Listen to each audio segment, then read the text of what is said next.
Coming up on The Returned. I saw the most beautiful, unconditional love. I can feel it now. I can see it now. And I went like this, and it was infused in my body. And I had to open my eyes really, really big to see the magnificence of this. But I could also see other spirits are coming up too, past me. Then my mom's face came down. He had this smile. I said, "Oh, can't come up any farther than here." Hi, and welcome to The Returned.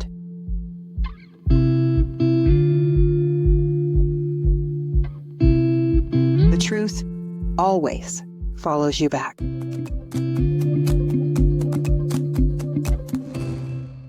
Hi, and welcome to The Returned. If you're new here, I'm MJ, and here we talk about near-death stories, out-of-body experiences, spiritual awakenings, signs from spirit, and the journeys of healers and lightworkers from around the world. Today, I have the honor of sitting with Dr. Margot McKinnon, a two-time near-death experiencer, guided by the voice of God and awakened by an encounter with an immense light being.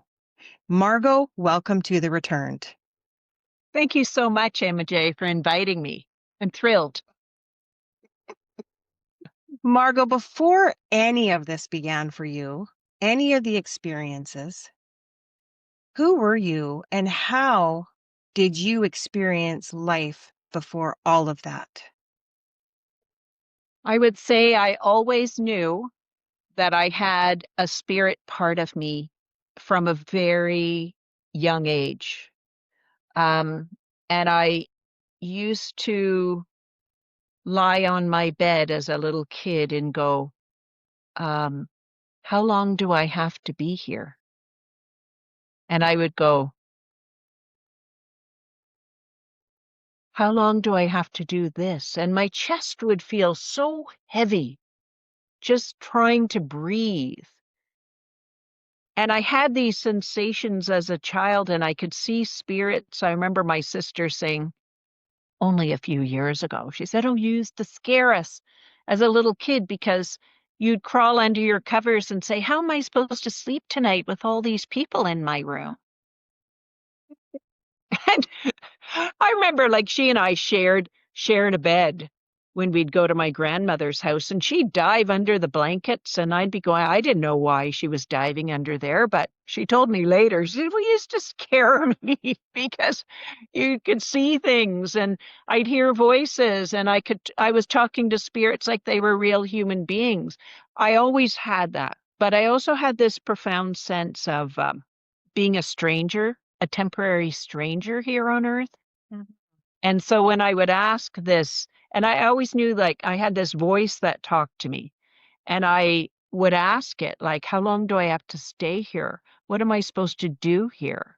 And it felt somehow that I was different than other human beings. I don't feel that so much anymore.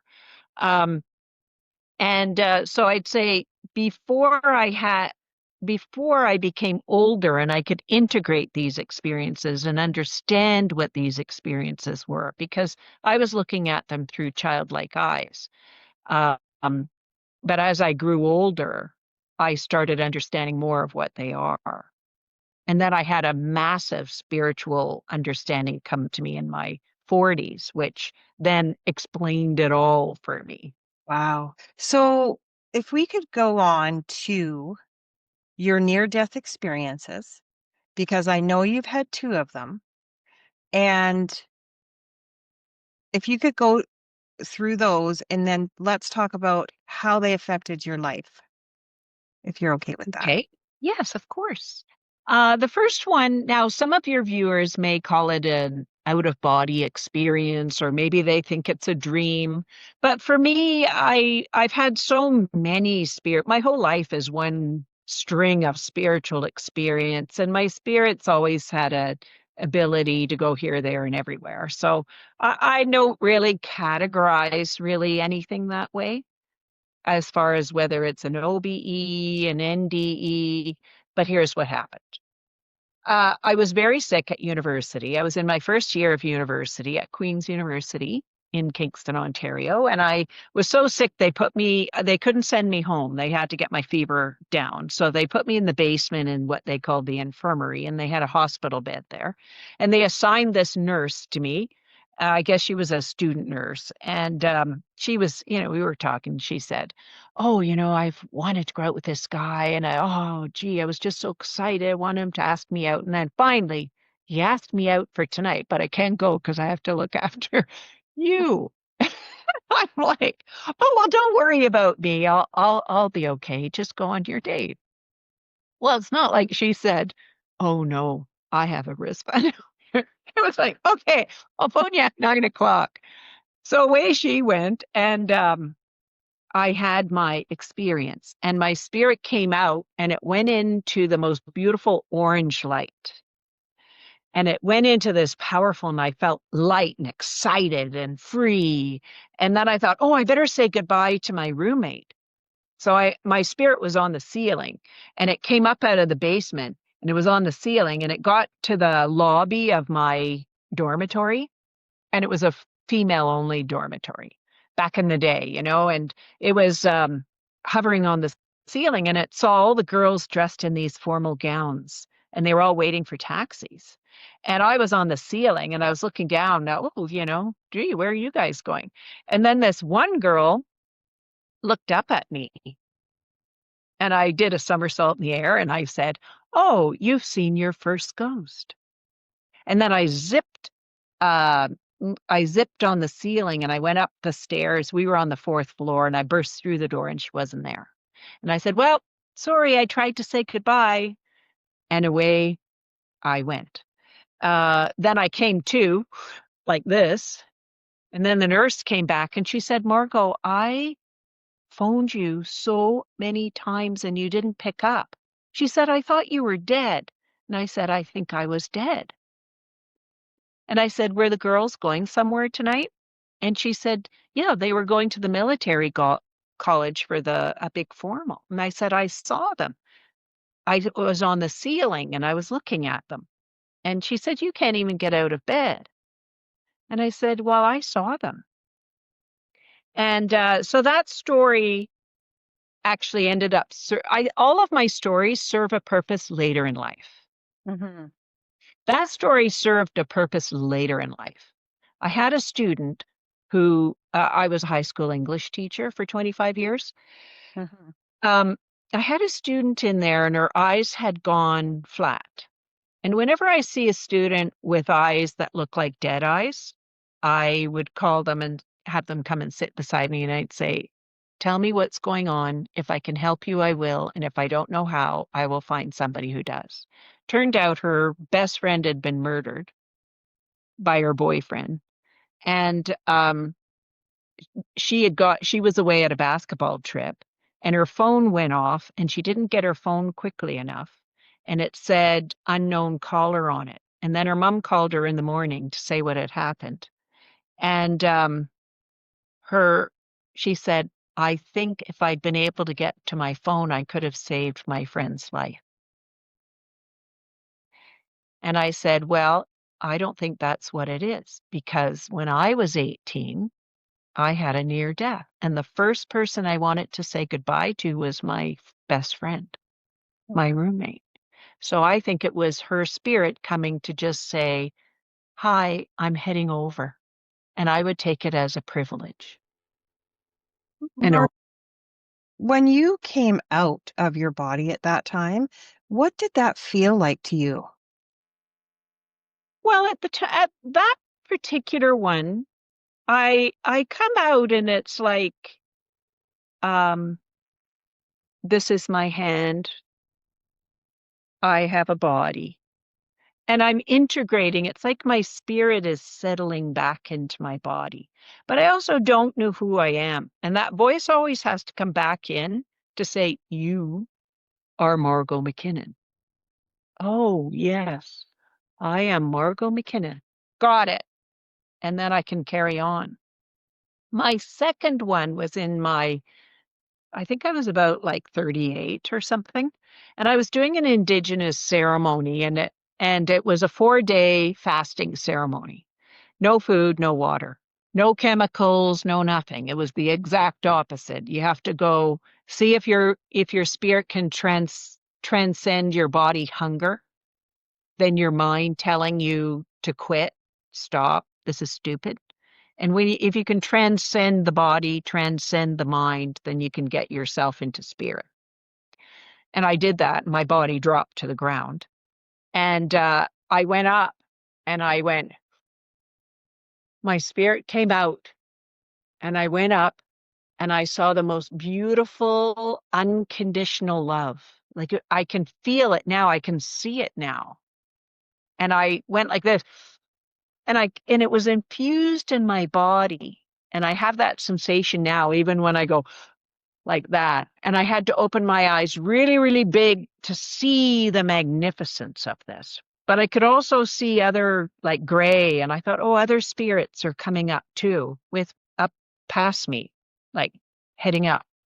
Then my mom's face came down. It was big like this. And she had this smile, big pearly white smile. And she had this big smile. And she said, oh, you can't come up any farther than here, dear. But I wanted to because it was so filled with unconditional love and freedom and joy and, you know, and and after being a child and saying, when do I get to go home now? I feel like a stranger. I thought, oh, this is it. And she said, no, you have three little children at home. You have to go home. And I did. I had three primary school kids. You can't come up any farther. And so when my spirit came back down into my body, um, I it came in like this. And my friend was beside me and the reason why it came in, because she said, oh. And then my spirit went like this. And then I looked around and I really didn't know that this was me, that this was I was lying on the ground. And but what I did remember, and I could still feel, and I can feel it today, was that unconditional love. How did it change my life? Well, I decided that I didn't want to live in that place of wanting to go home anymore. I didn't want to live in that place of where life seemed too harsh and abrasive to me, mean, cruel, unnecessarily. I didn't want to live in that place anymore. I thought, you know what? I think I can recreate that unconditional love down here. And I started with myself. Then I created my house into an unconditional love zone. And then I did with my classroom. Even if you look at my place now, it's all white because I want to live in that white space that I remember, because our spirit can remember that place. And any time that you feel like, oh, this is harsh and abrasive, I really recommend just tilt your face up to any source of light, whether it's the sun, the sky, it could be a fluorescent light at work, and just put your face up like that, and let that light shine on your face. Your spirit remembers that place, and it will bring you into a place of calm. And you can do that anytime you want. So I started doing that, and my teaching got so much better because I really understood that it was my job as a teacher to um, create that safe, beautiful, white light, unconditional love space for them, create the conditions for them to flourish. Wow. Hmm. Wow. I couldn't imagine if you were my teacher. I I would have needed absolutely loved it. I needed me as my teacher too, because I had all these spiritual experiences, and I had a teacher.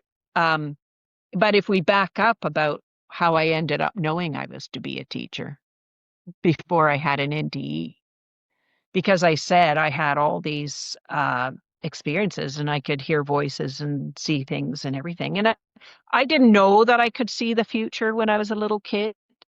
I only knew it when it happened later in life. So I highly recommend to your viewers, when you have them, these experiences, keep a little journal book. I can go back now. I keep a new one on my birthday, and I get a new one and I document all my visions, my dreams, all of that, and I keep it in a book. And I can go back 20 years and say, there, I had that vision right there, and this is how it all came into being. But anyway, when I was 4 years old, I was tucking my little doll Michael into his crib, and I had a little crib in the living room. And I was tucking my doll Michael in, and I heard this voice come out of the darkness, and it said, "You are to be a teacher." Just like that. I've told that story on other podcasts, and people say, I've heard that same voice, and it sounded just like that. Um, anyway, so it told me to be a teacher. And as a little kid, I said, okay, I will. And I took this going to school very seriously because I was using, you know, all my teachers as examples. And I would go, I don't want to ever be like that when I'm a teacher. Oh, that one. No, when I'm a teacher, I'm going to be like this. And so I did that. And if you go on my website, you'll see my little kindergarten picture. I put it up there. My web designer said, put that little picture. I'm wearing a suit, everyone. I have a jacket on. I have a little skirt. I think I've got knee socks on my little hush puppies. And what you don't see in there is my little powder blue briefcase my mom got me because she knew I wanted to be a teacher. And I have a briefcase and everything. I'm ready. I'm ready. That's what you told me to do, God. And I did it. But I had other opportunities as I grew older, like where people wanted me to go into other professions, but I made that promise. And so I stayed committed to that because I told the voice I would do that. And so I will. And I stayed true to that. And I stayed as a high school teacher for 25 years. And then I left because I had a massive vision that changed the whole trajectory of my life, MJ. And so I had to follow that path. Um, And I think we are on kind of a blueprint. You can take this exit or that exit. This exit will get you this place. Take this one and you can do this. So I think with looking at my spiritual experiences, each one is kind of opening a door to a new part of me developing and Did growing. you Yeah, did you feel like those were spiritual breadcrumbs that you left for yourself? I'm beginning to think, like, I don't know everything. I always say, like, I know a lot about what I know. I don't know all the stuff I don't know. Mhm. Um, what I'm figuring out, and it's so mysterious. Don't you find it fun to Oh, look at I the do. mystery of it all? I love it. I don't know everything, but I like that idea of breadcrumbs. And in my book, I talk about the breadcrumbs that are there, and you want to follow and know that that's a significant one. I think what's happening is that um I think what's happening is that I'm catching glimpses of my blueprint. Mhm. And your blueprint, the glimpses are coming in like little videos or photographs. And can I tell the story about my son and his birth Absolutely. experience? Mhm. Um I don't want us to go all over the place, but they're also linked. It's an evolutionary process, and I highly recommend to everybody start plotting. If you can create a little roadmap of how your spiritual experiences are coming in, your dreams, if you hear a voice or if you're having visions into the future, you can start seeing these breadcrumbs laid out for you and start plotting it out as a fun exercise for yourself. It'll be really fascinating. But my son, when he was born. Well, actually, I should say when he was 3 years old, I was tucking him into bed, and he was such a sweet little kid, and he had his little flannel pajamas on, and I was tucking him in. And he said, Mom, before I was born, I was talking to God." And I said, "Really? Is God man or a woman?" "Well, it's not any. It's like white. It's like this whole white thing, and then you hear this voice talking to you." And I said, "What did the voice say to you?" It said, You're to come down and be a human. And I said, what did you say? He said, well, I didn't want to come. And I said, well, why not? And he said, well, it's not very nice down here, Mom. So nice over there. It's not very nice down here. And I said, well, what did God say to that? He said, well, I had to come. And then, so, I said, well, can you show me my mom? And he showed me like a photograph, like a picture out of a picture book. And he showed me a picture of you. And I said, oh, I don't want to come down to her because she looks mean. And, I'm listening and, not, no faces. Oh, and, you know, and when I say that, it's just, I wanted him to keep talking. I didn't want him to think I was upset by it. So anyway, I said, oh, really? Well, what did God say to that? He said, no, you're to be my mother. I'm to be your son. So I got inside your body. And then when I was born, I looked at your face and I said, oh, you're beautiful. And I'm glad you're my mom. And the interesting part of that story is he was born dead. So he was a feet first baby with his umbilical cord wrapped around his neck. And he was totally like purple blue. And they took him out and then they ripped him out and then they put him on a table and they were resuscitating. They put oxygen and I could hear this, come on, baby, breathe. Come on, baby, breathe. And they were giving him CPR. And then finally I heard him come to. And I think that experience happened. I think he had an NDE on the way in. Right. And God told him, no, you're to come down. And he's 33 years old now. And he takes his being human and being told by God to come down here very quite seriously. That reminds me of when I was giving birth at 17 to my son. Um, yeah, it was, and no one was in the room. Everyone had left, and I was by myself. And this voice came in on my right side, um, and it said to me, and I know it was him. Um, I'm on, or not long now. I'm on my way, and he wasn't kidding because, and I think about that, and it brings like so much love inside. Like I just that child was just so I loved that child so much. It was almost like I really needed him. It was interesting. But he showed up 20 minutes later. No word of a lie. He when he says he's coming, he's coming. And let me tell you, he is just like that now. Like he's never late. He's always on time. He's just such And if something happens, he's going to give you a call. He's going to let you know in advance. It's so interesting because of that one thing. So when I told him about that, he he just laughs. He just laughs. But man, when I used to look in his eyes, I don't know. There was something about him that just shot right through me. Just shot right through me. True. And my son and I have a very special relationship. I have a different relationship with each child, which you do. Of course. And his is his. We're very connected spiritually. And when I think he was about 8 years old, he fell in love with Buddha. And he was always like, I could find him sitting in oh dear, oh no, I hope that doesn't come in. That's my phone was ringing on my computer.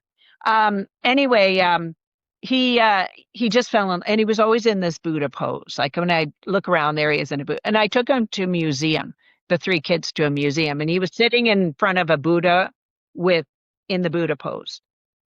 And so the other kids, do you want us to go and get Alex? Oh no, just let him um have his experience with Buddha and see what happens. So anyway, he catches up and I said, how was your experience with Buddha? And he said, well, Mom, to understand something, you must become that thing. Wow. So his spirituality is like he really takes it quite seriously. So yeah, he told me that, and it really connected with my experience about unconditional love and how it really is unnecessarily harsh and abrasive down here. We could be living in unconditional love all the time if we would let it in and accept it. Right. And I really decided that I was going to have that in my life. I didn't want my son not to want to come in to this human form because it's too harsh down here. And now we have many people here who want to leave and go back to the other side because it's too harsh down here. And isn't it our job? So, anybody who feels like that, if you're listening to us right now, if you feel like, yes, it is harsh, I feel, no, come on, stay.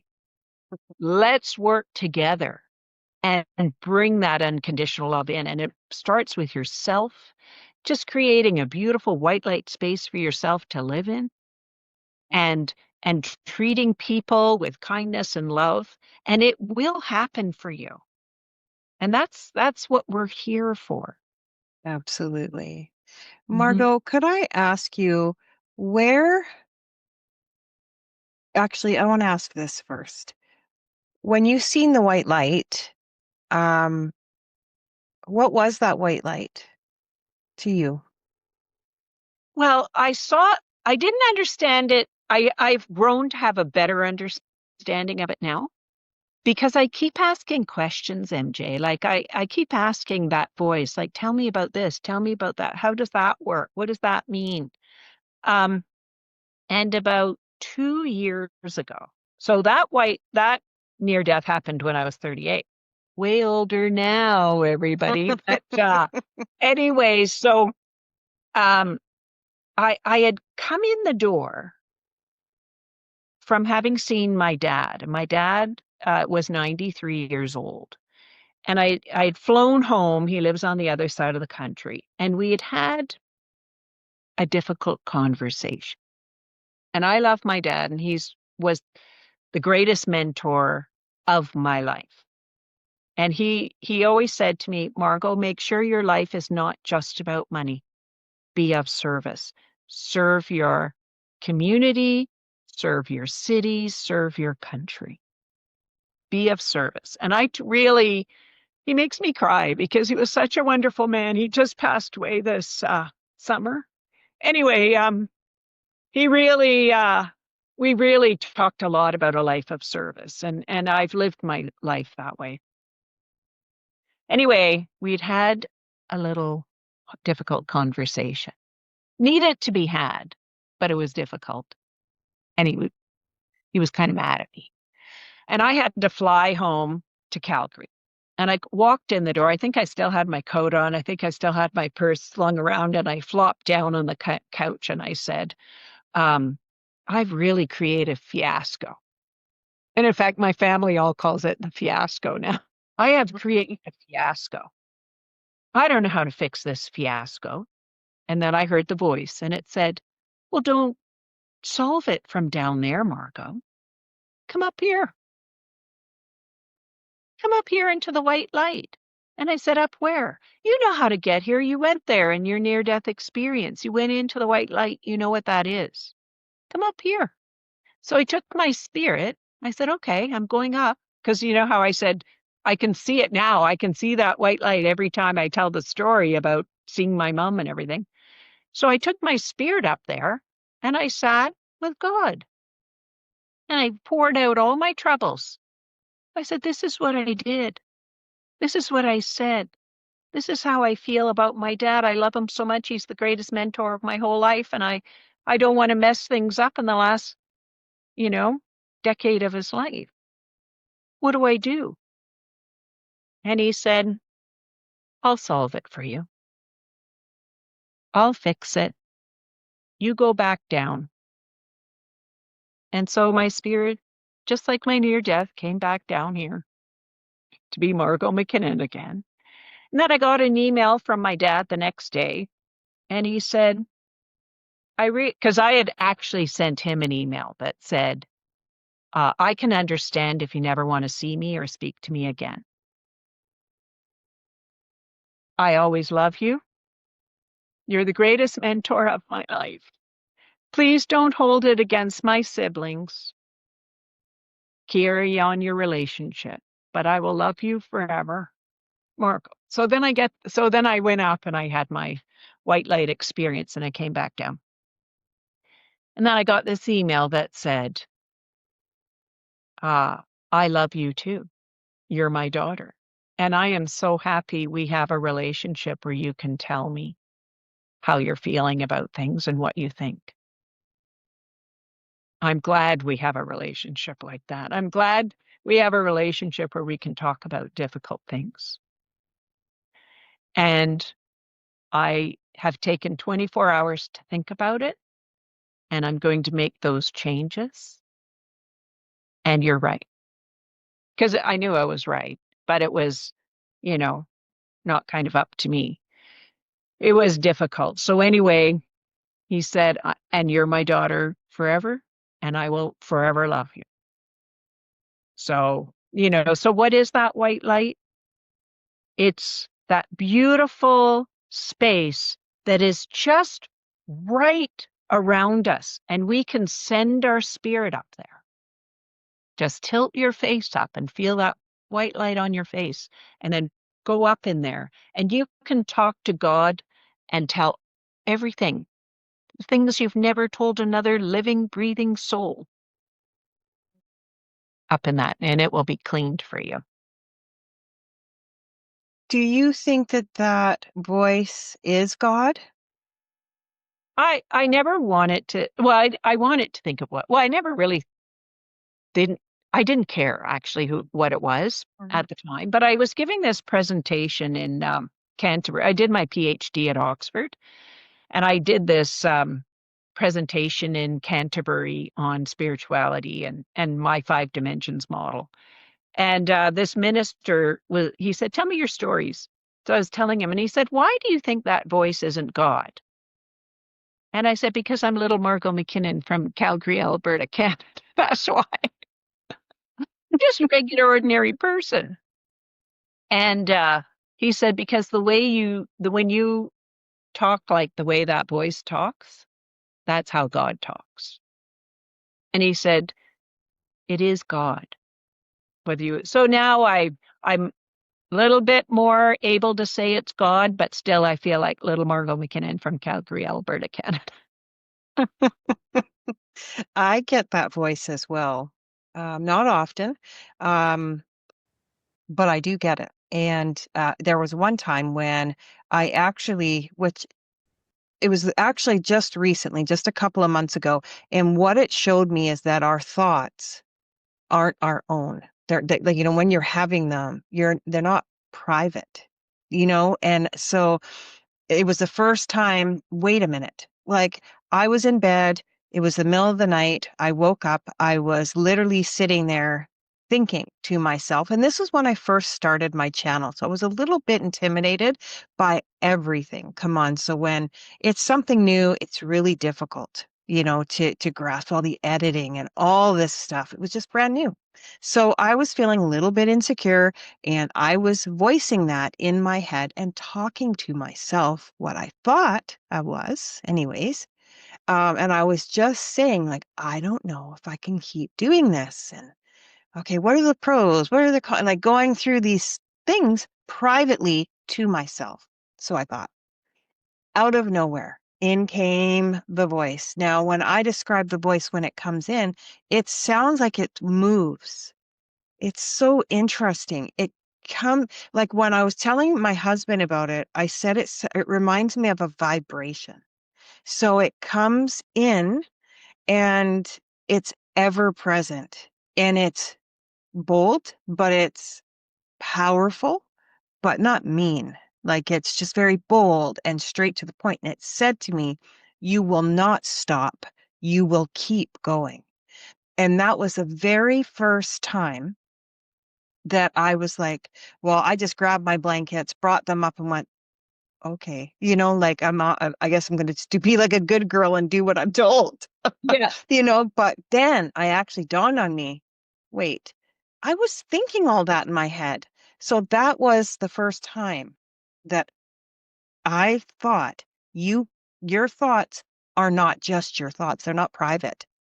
Everything you think without even speaking is being heard. So be careful how you speak to yourself, and what you Well, say. well, it's true. And somebody booked a session with me and said, Marco, why do you think that voice talks to you so profoundly? And I heard myself say, do you ever find you say something, where'd that come from? I never thought about that before. And I heard myself say, if the Garden of Eden story were really true, I wouldn't have eaten the apple. I love that. And he said, what do you mean? And I said, well, I used to think the Garden of Eden story because, I grew up in a Christian kind of, we celebrate the holidays and all of these things. Um, and just sort of the principles of it. But I wasn't a church going, and my dad became much more church going. Anyway, I realized, oh, you know what? I always thought the Garden of Eden story was how women ended up with a harder life. That's what I thought. Like I've we heard caused this before. problems like Mhm. Eve and everything. Then I realized, oh, that's not what it's saying. It's saying we have this flourishing, beautiful life. And if that voice says to you, don't eat that, you can have all of this. Please just don't eat that apple. I have, just as you were saying, like you hear that voice and you know what's right and wrong. You know if you should be doing this or that, or should you say this or that? Should you even think this thought or not? And um, if I listen to that voice and then my conscience, I can stay in my flourishing, abundant garden. When I don't listen to it, then there are problems. Yeah. Me too. That's exactly the way I am. I listen to it. Yes, Always and have, always will. I'm even going to, after it told me that, I thought I'm going to really concentrate on my thoughts and make sure I have been doing it for a long time, but it's hard not to think sometimes a mean thought if somebody cuts you off or somebody's being really aggressive with you or something. But I'm really practicing trying to keep my thoughts very, very pure and flourishing and abundant. So I thought, oh, I'm going to make where I live, my home, into a flourishing Garden of Eden in here. Flourishing, abundant, lovely, glorious. Yeah, that's very good for the soul to be Mhm. surrounded by beauty that Yeah. makes it feel alive, and then also creating the love there. Yes, the unconditional Mm, love, which I that's was right. talking about before. So it's all this combination. And they're actually very practical things you can start doing to accomplish that. Decluttering, deep cleaning, making sure that it's vibrationally set so that you're happy. I even have a big hibiscus tree over there. So I get Oh, these beautiful pretty. hibiscus flowers all winter long. There aren't any on there. Oh, yeah, there's one blooming right now. Um, so yes, I think you know, like God is there and just so and some people don't like the use of the word God because it feels, you know, doesn't have the right resonance for them. Universe, creator, oneness, the white light, Source. what a source. Mhm. Um, but it is that magnificent loving force that's right there, just really hoping that you'll call upon it and integrate it into your life. After everything you've seen, Margot, and everything that you have experienced, where do we go when we die, do you think? Um, I haven't been shown anything farther than the first realm. So when my mom passed away, she came back 2 years later and told me what Judgment Day is. And she came into my kitchen and while I was making a Thanksgiving dinner, and she said, "I'm here to um, learn from you what it was like for me to be your mother, like from your perspective." And she said, when you pass, and I was with my mom when she passed, um, when you pass and you go over to the other side, you have to come back down and get inside all the people that were significant to you, and you find out from them, you get inside them, like you wear them around. You wear around their consciousness, Interesting. and you find out what it was like from their perspective to have you in as a mother, a friend, a sister, a wife. Mhm. And once you get all the puzzle pieces together to find out what kind of human being you were, and some of the things that you did really well and accomplished in your life, but some things that you need to work on. Then once you have all those pieces, she said, it's not God judging you. It's not what we were taught. She was Anglican, Christian Anglican, and um, she said, it's not what I was taught. It's not God judging you whether you get to go into heaven or not.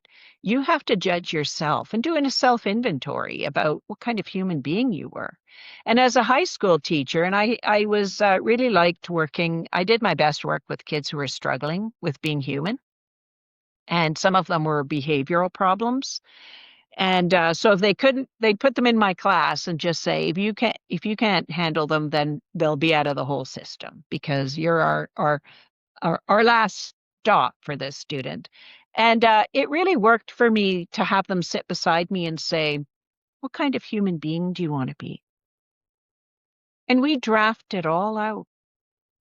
What kind of human, have a vision for the kind of human being you want to be, what life you want to have, really transform their behavior. Yeah, I really do agree with that. That's interesting that you brought that up. I lost my stepdad in February, and my mother, when I was there, just before I got there, so she lives 3 hours away from me, so I was driving there. She had everything happened, and all the stuff that happens. And then I got there, but she had taken a shower, and she said that in the shower she dropped to her knees because she was just so upset. Like she just dropped. And she said that all she could feel was something come and go in her body, and it was vibrating her. So my mother isn't one to talk like this. Okay. So she thinks that I'm her woo woo daughter, honestly. So when she's saying things like this, that it's happening or it's true for her, right? She doesn't talk like that. Um, so I was like, oh, that's because he was trying to talk, like trying to let you know he was still here with you. He did it like 3 times. And my mom was so beside herself. But when you brought that up about him or about the spirit going into someone else's spirit, that is what I thought of right away. Yes, she said to me, do you ever pass by the mirror and it's my face looking back? Do you look at your hands? And my mom was 5'5" and I'm 5'10", so we didn't physically, but do you see you look at your hands and it's my hands? And she said, because I'm inside of you. And she said, and some of the emotions you're having about me, I'm stimulating them in you, the memories. I'm stimulating some memories for you so that I can gather the information. Because you think about those stages of grief and, anger for the person, then people feel guilty for being angry about that person. She said, don't feel guilty. It's that person is stimulating that emotion and memory in you so that they can get the information that they need. So Interesting. don't feel guilty about that. So some of your memories are going to be really fond and some might be angry and some might say, I think I need to go to therapy over my mother's, right? So, but at the same time, I thought, okay, I'm going to do an inventory on myself, and then I was going to each of my children to make sure that I was the mother that they needed. I don't know if that's even possible, but, um, and, and then I thought, okay, well, what kind of human being am I? And I really focused on that. What kind of human being am I? And what are some things that I want to get over? when I go to my own judgment day. So, for example, I used to be really shy to give a public presentation. I wouldn't have been able to do this with you right now. I used to be so shy, I couldn't get up there. And even as, when you had to go and like remember a poem and recite it in front of your class or something, I couldn't never do that. So it was just just horrible, like public speaking and everything. It was so bad. And then I remember thinking, well, you know what? Something's coming for me. A big task is coming for me. And I need to transcend. I need to learn how not to have public speaking phobia. And so I put myself in situations at work where I had to give a 5-minute presentation. No, I'd just be trembling 2 weeks before. Then, the next month I had to do another one. And I remember getting up there going, and then sitting down and going, I forgot to get nervous. And then I remember being on a stage and I had all these teachers. There must have been 1,000 of them there. And I was the keynote speaker. And I'd made this film about invisible kids. And I was standing there with a wireless mic pack on and my video that I'd made, a little 4-minute film I made. And I remember looking out going, I feel most at home here, talking about the spiritual side of life, the kids in our school systems who are struggling with being human. Being human is a very complicated thing. Mm. And some of them were like me or my son, who God told him to come down. He didn't really want to. He wanted to go back, but he was an obedient spirit. Some baby spirits will go back. And then they'll probably go back and do a judgment day, like my mom said, and sort of learn and then try again with that same mom and then come in as a different, form of a child. So they're still hovering around their mom, because I want, everybody to realize that, the spirit has these kinds of choices and not everybody came here willingly. Right. Some came down here. And because some people say, oh, you decided and you chose your parents I don't think that's true. My son was told I was to be his mother. Oh, wow. So yes, so I haven't gone any farther than the kind of judgment day part. But when I do have my judgment day, I'd like an A+, please, because I'm a teacher, right? And so I don't want to get up there and say, did you get over your shyness? No, I stayed shy. Because how would I be able to do what I'm doing now if I had stayed shy? So I needed to get over some of my things, my little things that were hanging me up a little bit. I Oh, want I to say, understand yes, that. I did. And this is how I got over my Yeah. I Oh even my say to my goodness. kids, well, I can't help it. Even my blood type's A positive. I'm looking for an A I think you're going to get one. to I get one. think you will. I get An A one. plus. Well, will I get an A plus? Well, Yeah, I still I have think other so. things I need to work on about myself, but it's going to be a lifelong journey. I never want to Yeah. think I know it all, MJ. Yeah, exactly. I want We to don't know it all. We don't. know. I want to, like, I'm very curious what else the universe is going to show me. Mhm. Will you talk to us about your book? Yes. And that was it came through another spiritual experience. So, Oh, and, when you said that voice doesn't come in all the time, mm-hmm, I wanted to, because mine didn't either. mm-hmm, And then I wanted to know what conditions can I create in my life for that voice to come in regularly, whenever I needed it, all day long. So I wanted to know what were those conditions to get that voice to come in. mm-hmm. And unknowingly, I created the conditions in the beginning because I got divorced early. My kids were like 3, 5, and 7. And, my spirit was just so sad. Like, in my marriage and everything. Like, and I had that feeling of wanting to go home. And I thought, no, I've really got to create the life my spirit wants to live. And if my spirit has to live like this for the rest of my life, I just can't do it.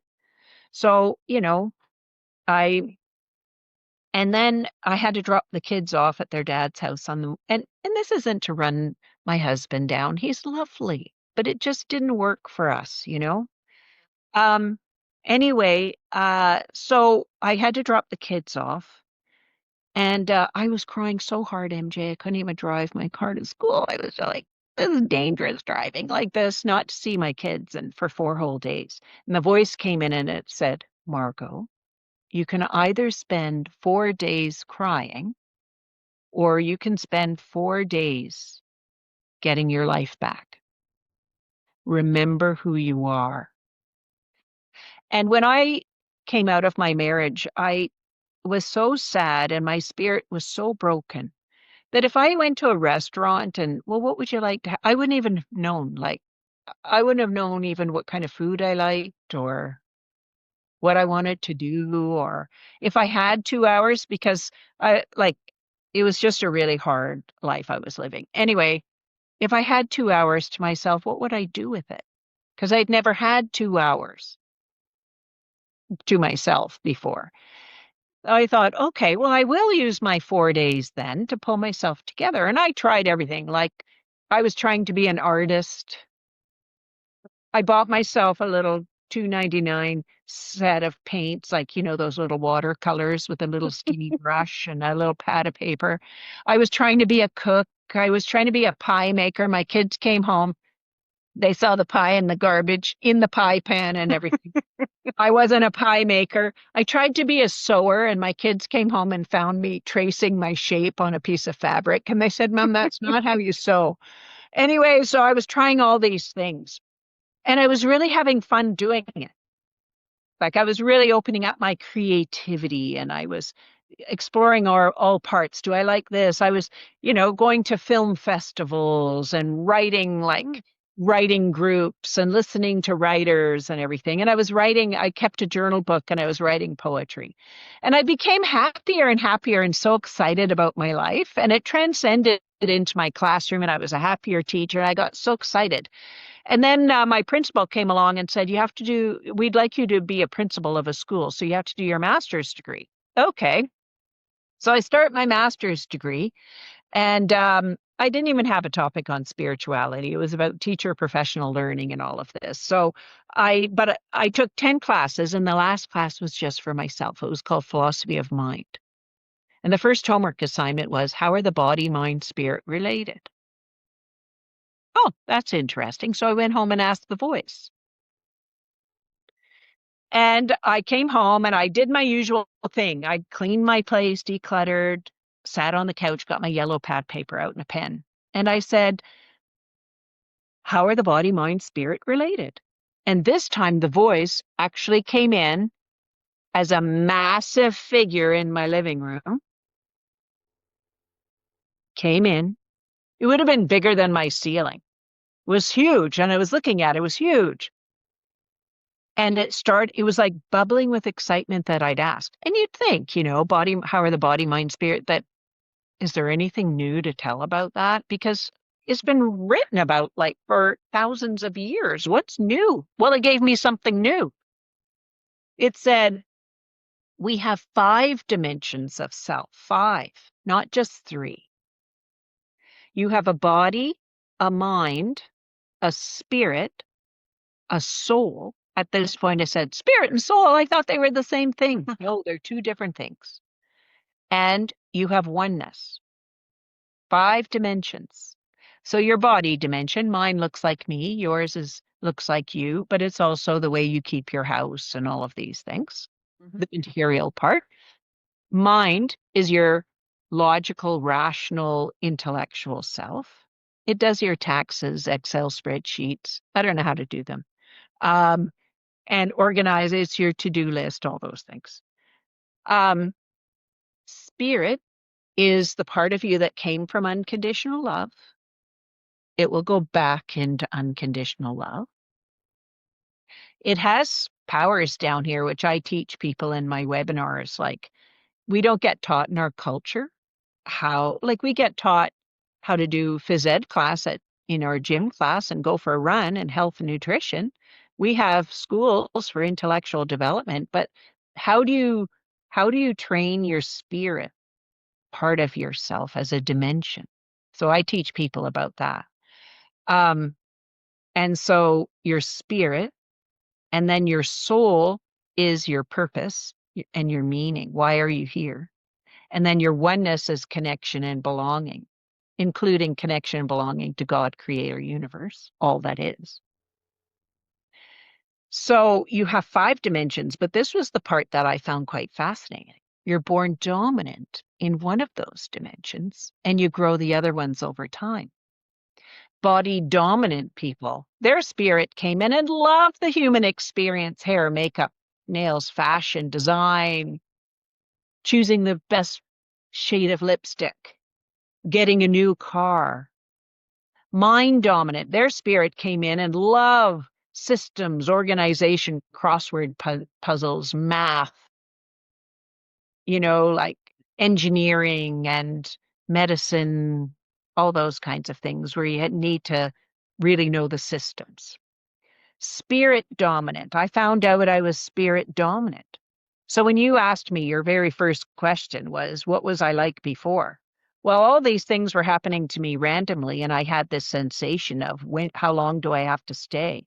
Well, when I figured out I'm spirit dominant, that my spirit is still of unconditional love and peacefulness, that made my whole world make sense now. That's why I missed my home. I was homesick for home. I was still tied like an umbilical cord to the spirit dimension.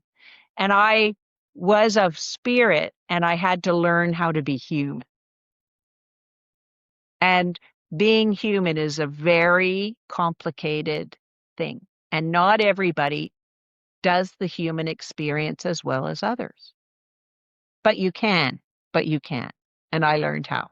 Soul dominant, they have a purpose in life, and that's all they want to do. So don't tell them. I point over here because I have all these windows over here, and it's the city skyline of my city. So I look at all these mind dominant office towers over there. And I'm in an oil and gas city. They use oil and gas, mind dominant, and I point over there, city that I live in. And don't ask me to work in there because I can't do it. I can only do soul work, which is to be a teacher. Oneness dominant, they love all the connection and belonging and team building and all of that. Really good at it. I realized when this came in, my body dimension was low. I used to always have my hair drawn up in a ponytail. I used to wear all black mainly. I had one pair of black shoes and one pair of runners. And then I thought, you know what? I need to go and explore my body dimension. I need to go get a haircut, which I realize now, MJ, I need a haircut. And now I'm going to keep it myself. But go and explore the body dimension.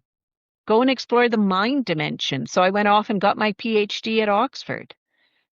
My spirit, I needed to make this place my home. That was my goal.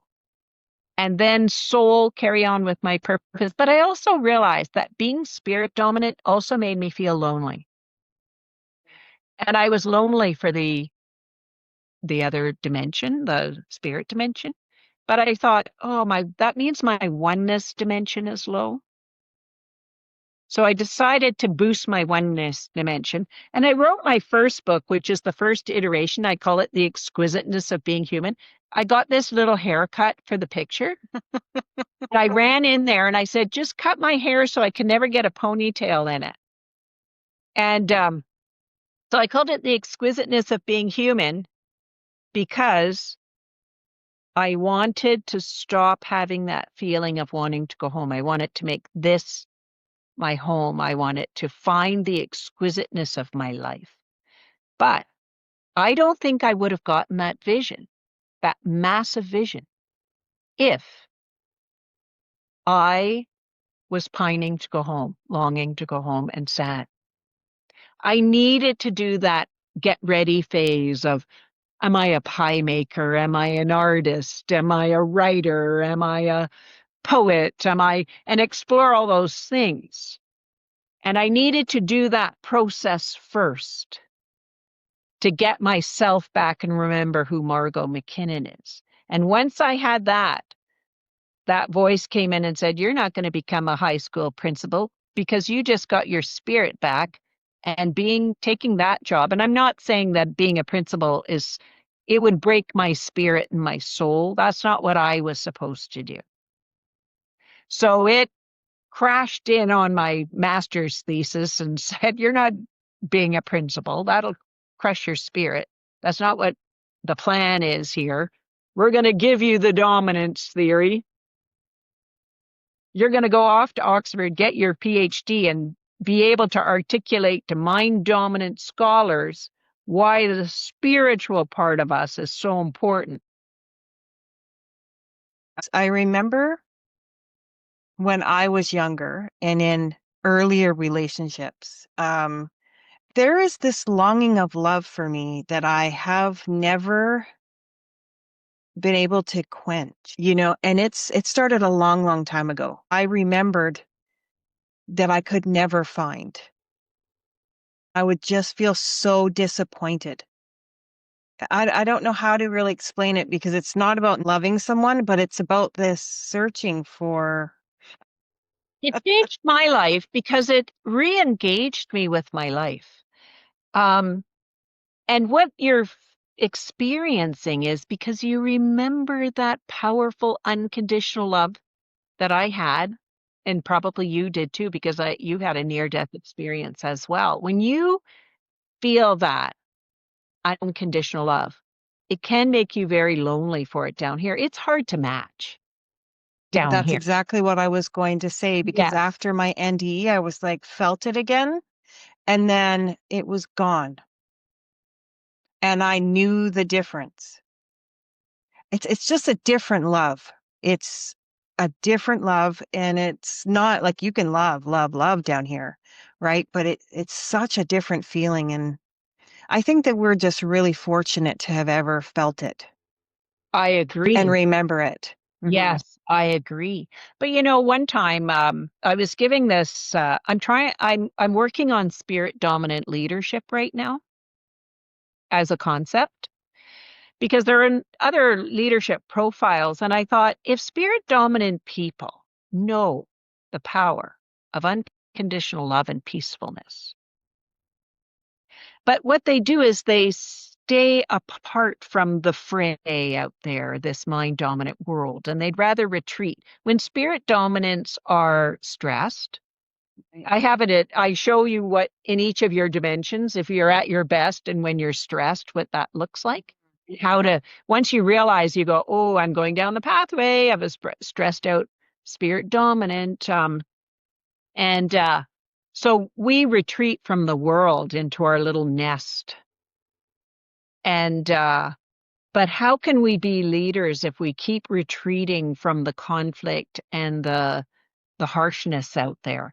So I've been helping my crew, whoever wants to work with me, to just get those spiritual tools so that you can actually become the white light that the world needs right now. And I was giving a workshop near me, and it was an in-person one. And I was driving home, my daughter, who's very mind dominant. She said, Mom, I can help you with a woo-woo business, but if you need an Excel spreadsheet, I'm your girl. So anyway, I was driving home and she lived in Toronto and she Bluetoothed into my car and she said, I was on the highway and she said, do you ever hear that expression, the meek shall inherit the world? She said, isn't that the stupidest thing you've ever heard? Why would you want weak people inheriting the world or in being in charge of anything? Then I got thinking, oh, I know what that means now, just like the Garden of Eden, where you can create that flourishing space. I know what that means. It means the meek. We're not bragging. We're not boasting. That's right. We're not competitive. We're not jealous. We are white light. Beautiful. And I thought, oh, the meek are the white light people.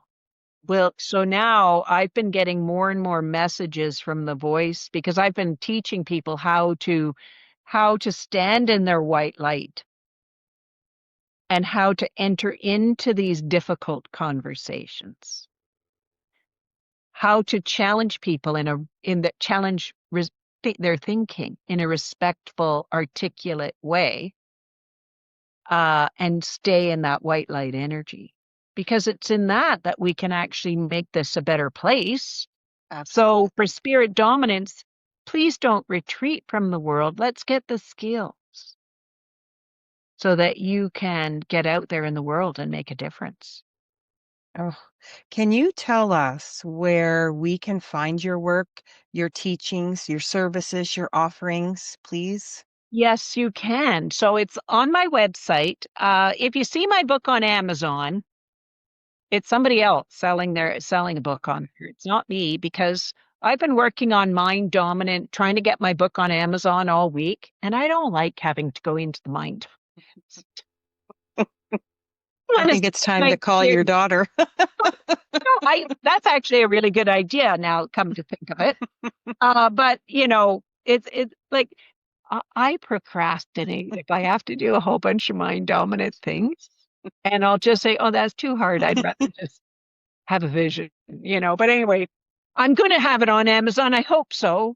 But for now, you can get it on my website, www.drmargotmckinnon.com. And it's Dr. Margot McKinnon with a T on my name. And you can go on there and order a book. I do private sessions with people. So if you want it to come in and you want to work with me, you can book a session with me. I also run a course. I do it about 3 times a year. It's every 2 weeks for 7 lessons. So it's 14 weeks. So if I can, so it's sort of 3 times a year. I'm starting up a new winter session early January. And what it is I'm showing you how, like you start off by doing your inventory. So in my book, so this is my book here.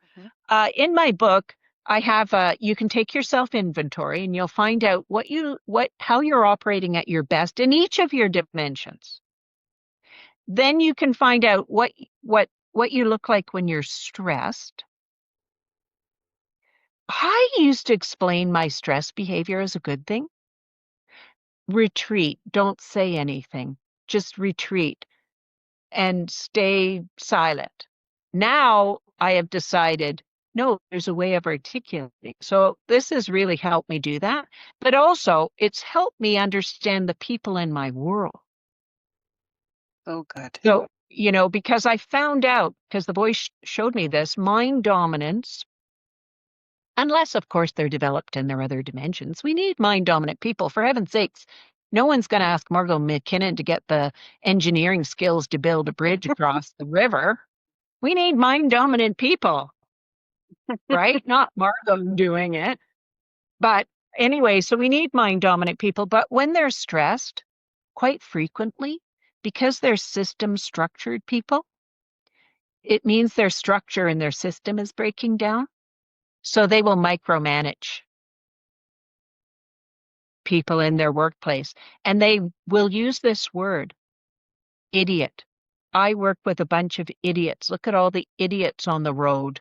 And it's not that they're all, my friend was driving me somewhere and she was using the idiot word until she finally looked at me and said, I bet you think I'm stressed. Kinda. I said, they're not all idiots. It's just they're not operating in your system because they have their own system. So anyway, I used to think that they were always right and maybe I was an idiot. And then I realized, oh, you're just stressed out. So now I teach mind dominant parents how to have a relationship with their spirit dominant child and that. And I'll share a message I got from one today. But you can go in here. There's a self inventory. People are having book clubs on it. They're now getting together with their family. Here's a fun activity. Start having a vision for the life your spirit wants to live. You draft all yours down on a piece of paper, get your partner, best friend, whatever, to draw theirs out. And then you share, and then you say, how can I encourage you, support you in creating the life your spirit came here to live? And then how can you support me in the what my life, my spirit wants to live? So I have all of that in here. I have a conversation guide, so you can book clubs are reading one chapter, and then they're meeting and doing the conversation guide. So you can do this.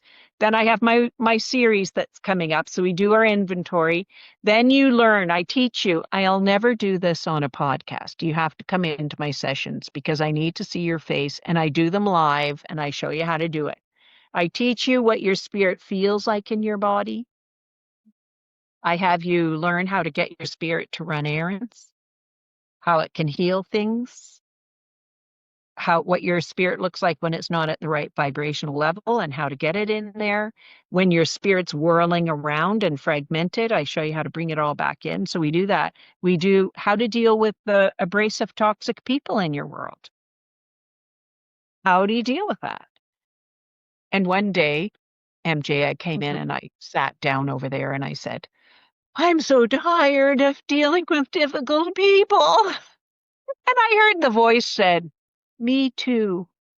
I have to deal with difficult people all day long too, only on a much grander scale. I thought that was so funny, right?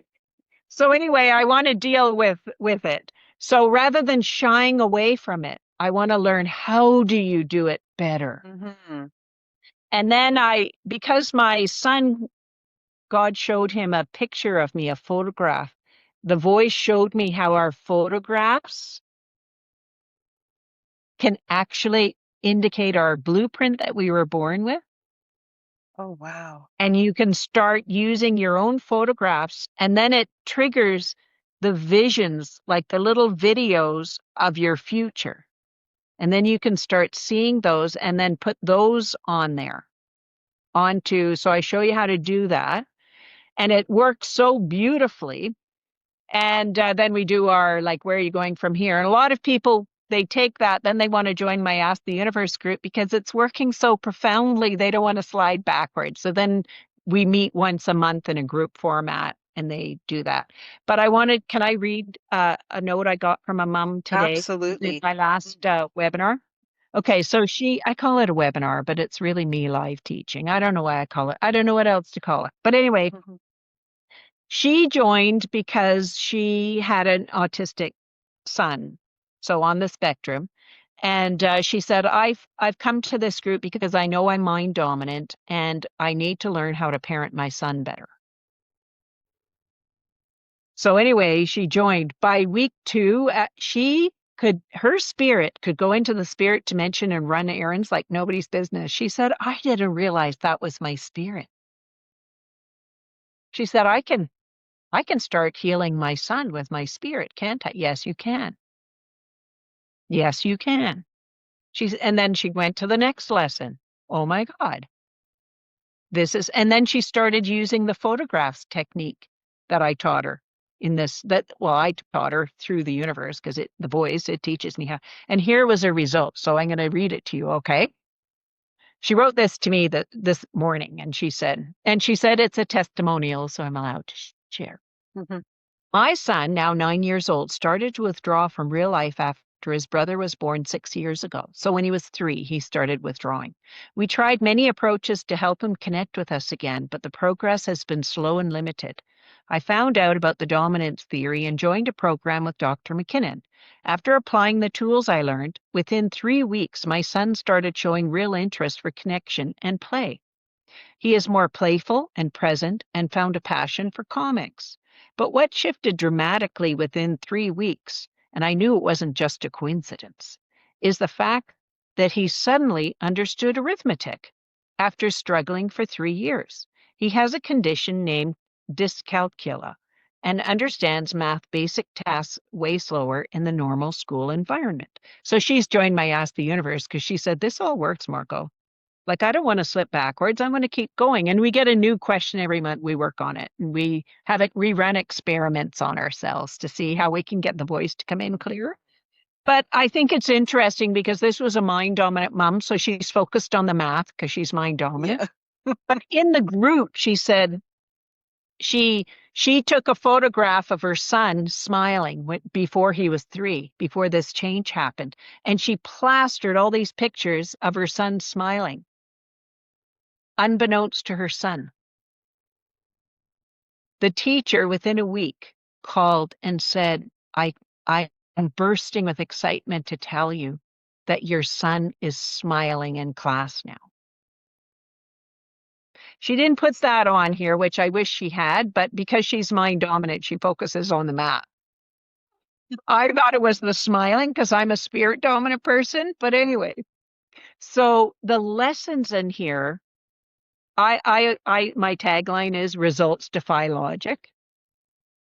The result, when you know how to merge the spiritual and the having to be here human, profound changes, results defy logic. It's really exciting. It sounds so worth it, Margot. So worth it. Thank you so much. Now we're at our last question. It's a signature question that is basically the heart of the returned. Every soul returns with a truth. What is the truth you returned with that you want everyone to know? I would say that this whole spiritual dimension is real, and and I had to go through some quite disorienting and not understanding how to be human,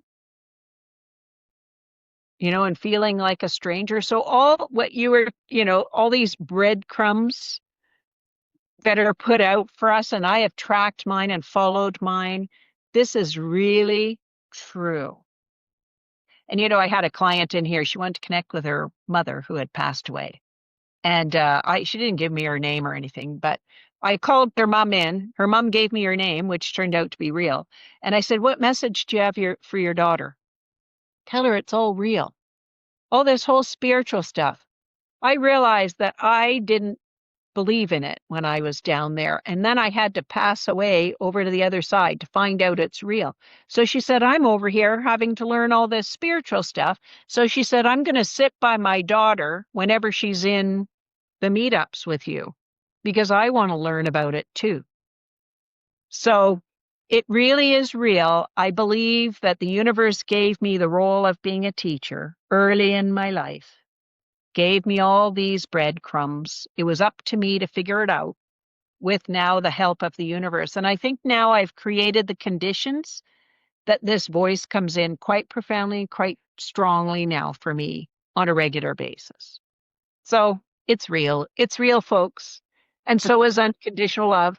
And so is the idea that we can bring it down here.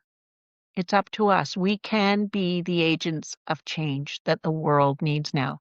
And we can be the white light that people are seeking.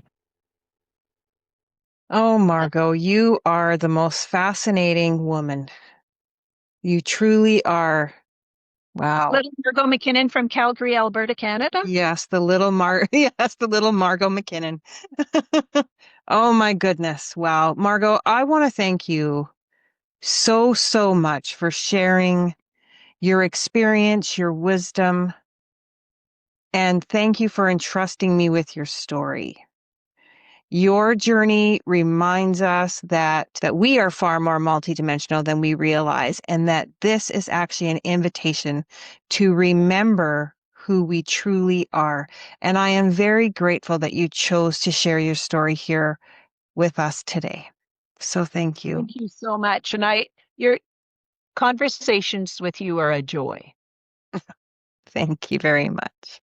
And to the audience, may this story be a reminder that this life is far more layered than what we see on the surface, and that guidance, meaning, and connection are closer than we think, even in our most uncertain moments.